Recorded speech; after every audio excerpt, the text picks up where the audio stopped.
Lapit na. Oo. Ito na lang, XB. Flooded yun eh. X. Ito lang, Gob. Oo. Oo, kunin mo yung battery, Gob. Naka-check engine, ha? Oo, naka-check engine yan.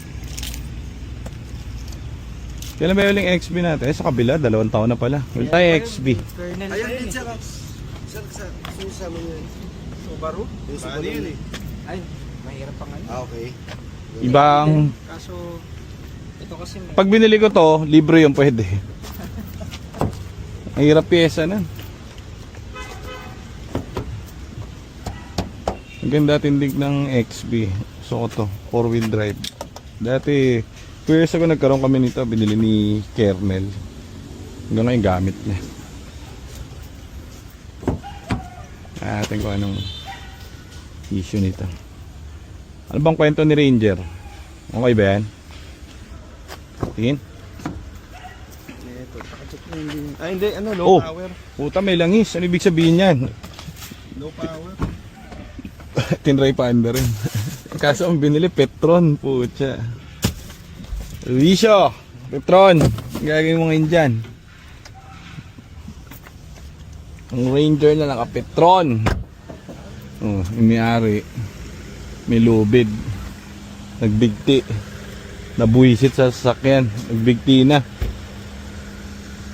So ano to? Pass away yung owner.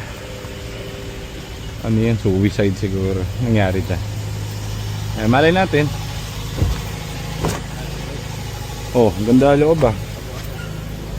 Sige, bilhin ko na to. Kaso RPM. 100. Taas ah. Taas ng RPM nito.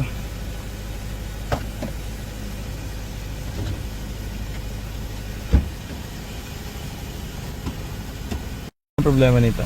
Oxygen sensor. Uy. System storage. Top 1. Oxygen sensor lang. BBC. Oh, madali. Easy. Air bag. Mark, baba may hood. Test drive natin. Test drive natin. Ito ko lang yung ano. Sige, ito test drive mo, tapos titignan ko tong ano. Titignan ko to Ranger. Tignan natin to Ranger. Ayaw nga no, ayan o, ano mo na. Sa ilalim yung ano, ulo. Okay ba papers nito?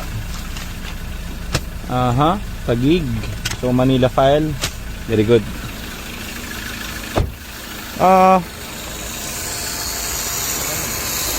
So boxer engine na Subaru XV.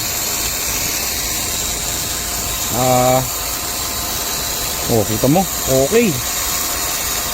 Problem nito, oxygen sensor lang. So, tingnan natin kung uubra. Dati natin XV yung kalak na lalaki. Parang langaw. Parang